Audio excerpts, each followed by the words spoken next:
భాజపా జాతీయ అధ్యక్షుడు అమిత్ షాపై తెలంగాణ సీఎం కేసీఆర్ విరుచుకుపడ్డారు.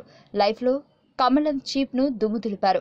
ఎవరి ప్రయోజనాల కోసం అమిత్ షా తప్పుడు ప్రచారం చేస్తూ తెలంగాణ ప్రజలను అవమానిస్తున్నారని మండిపడ్డారు. నల్గొండ పర్యటనలో రాష్ట్రాన్ని ఉద్దేశిస్తూ అమిత్ షా చేసిన వ్యాఖ్యలను కేసీఆర్ తీవ్రంగా తప్పుపట్టారు. అమిత్ షా చెప్పిన లెక్కలు అన్ని అద్భుతమైనవన్నారు. న్యాయ వ్యవస్థ విభజన జరగనంత వరకు రాష్ట్ర విభజన జరిగిందని అనుకోలేమన్నారు. తెలంగాణ ప్రజలను షా తక్కువగా చూడడాన్ని సీఎం తప్పుపట్టారు. అసత్య అబద్ధ ఆరోపణలు చేసిన అమిత్ షా క్షమాపణలు చెప్పాలన్నారు. తెలంగాణ సమాజాన్ని అవమానపరిచే విధంగా షా మాట్లాడుతున్నారు.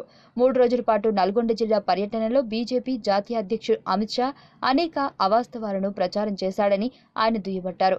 ఈ విషయమై తాను మౌనంగా ఉంటే అమిత్ షా చెప్పిన వాస్తవాలను నమ్మే పరిస్థితి ఉంటుందని చెప్పారు. తెలంగాణ ధనిక రాష్ట్రమని చెప్పారు. కేంద్రం దయాదాక్షిణ్యాల మీద బతకడం లేదన్నారు. అమిత్ షాకు ఎటు పడితే అటు మాట్లాడే అలవాటుందని, దానివల్ల తెలంగాణ ప్రగతి ఆటంకం కలిగే అవకాశం ఉందన్నారు. బీజేపీ పార్టీని తెలంగాణ ప్రభుత్వం ఎన్నటికీ క్షమించదన్నారు. జాతీయ విపణిలో చాలా బాధ్యతారహితంగా బీజేపీ నేత మాట్లాడారు కాబట్టి ఆయన రాష్ట్ర ప్రజలకు క్షమాపణలు చెప్పారని కేసీఆర్ డిమాండ్ చేశారు. అమిత్ షా కాదు, ఏ షా కాదు, తెలంగాణయే తనకు బాద్షా అన్నారు.